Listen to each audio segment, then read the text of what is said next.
Alright, I've already added in pectin enzyme, so I'll put about a half teaspoon.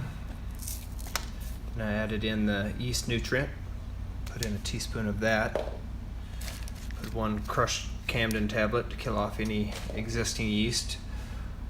I boiled this, so I boiled some distilled water in it and let it steam it to sanitize it.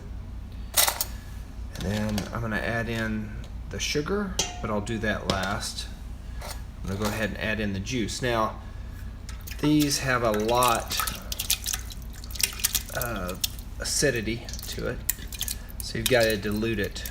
And on the recipe I wrote in the book, 12 cups of distilled water with 12 cups of juice. So that I didn't have to put in 12 cups, I put in 4 cups this time because I had already put distilled water in when I made the juice. So that helped thin out or dilute some of the acidity, because I don't want the acid level to be too high, otherwise it can kill off the yeast.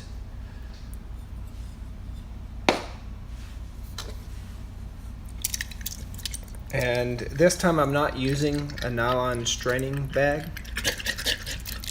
I'm going to use it at the end of the process. So when I filter it out, I'm going to strain it through a nylon bag at the very end. Quick review. I used a teaspoon of yeast nutrient, half teaspoon of pectin enzyme, 1 crushed Camden tablet, had 4 cups of water already in here because the recipe called for 12 cups of distilled water, but I used distilled water when I processed the Mexican plums, and that was to dilute them beforehand, so I didn't have to put as much water in here because I already did that when I was making the juice. So I'll add in the sugar, so 4 cups of sugar, and I'll mix this all together. And I'll let it set for 24 hours. Then I'll add my yeast. I'm using a store-bought yeast this time. But I've got to wait 24 hours so that Camden tablet can have an effect. I boiled distilled water in this pan to help sanitize it, mainly because I had ran out of some of the sanitizer that you use.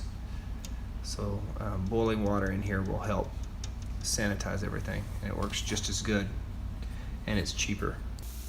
This is the Mexican plum, and it has really taken off. Like, the yeast is really starting to break that down. I had to put a little bit more distilled water because my first batch of yeast didn't take off. I think it was too acidic. I didn't have any pH strips or a pH tester present, so I ended up having to just do it, test it out, and see how it works.